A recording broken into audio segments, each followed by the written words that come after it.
Speaking about the person that he beat in the final, Luke Humphries, obviously that's the second Euro Tour final. Humphries again, he played Chisnell earlier on in the first one of the season. Won 4 of them last year. How close do you think he is to showing that kind of form that he had 12 months ago?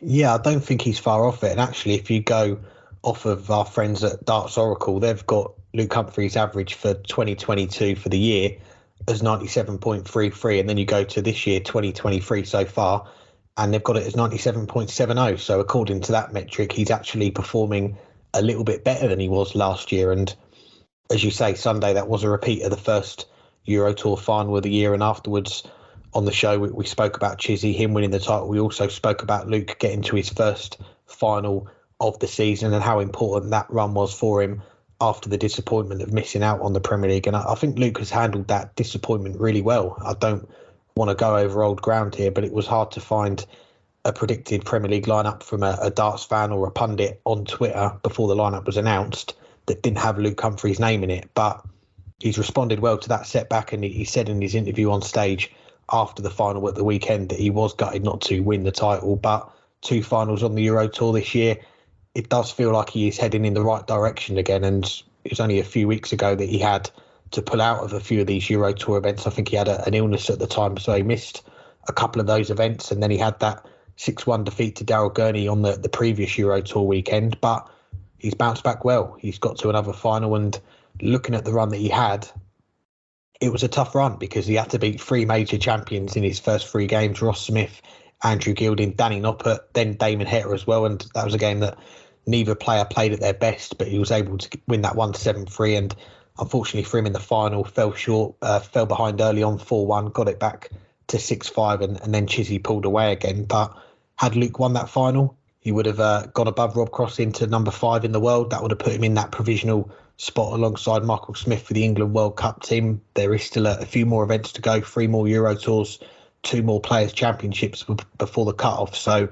that's quite an interesting race to follow for the rest of this month. Is Luke Humphries going to get that spot ahead of Rob Cross? There's around 12,000 between them at the moment. But in terms of Luke's game, yeah, I think it is on the up again. And I've got to say, a few loose darts in the finishing when he was trying to set up a shot on the double and he'd go outside the number segment that he was aiming for. And the biggest example of that was in the final, the 4th leg, which Chizzy would go on to win in 11 darts to break for 3-1.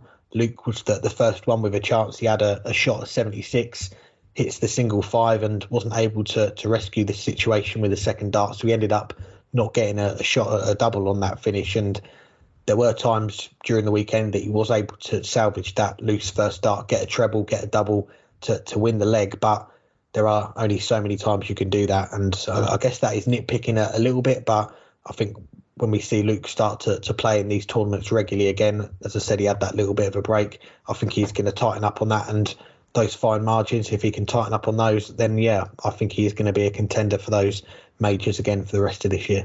Yes, and I think that the Danny Noppert game needs to be mentioned. He deserves very high praise for the way that he handled that, because again, it was the baying mob, sort of booing and whistling and hissing while he was playing. So he certainly dealt with that very, very well, showed great composure. It is mind-boggling to me because it was only a couple of years ago, it was 2017, 2018, when I first started in earnest of going to the local events, including Basingstoke, one of my favourite haunts. And Luke Humphries was very much on the rise at that point as a very talented youth player, and we know what he's achieved in the youth game throughout now, and that's translated into the senior game. It is mind-boggling to me that, you know, there's a guy in the crowd, but obviously a very nice young man, and is now number 6 in the world. That will just it's why I love sport. It's always really great to see players go on that journey, and he's still, as far as I can tell, a very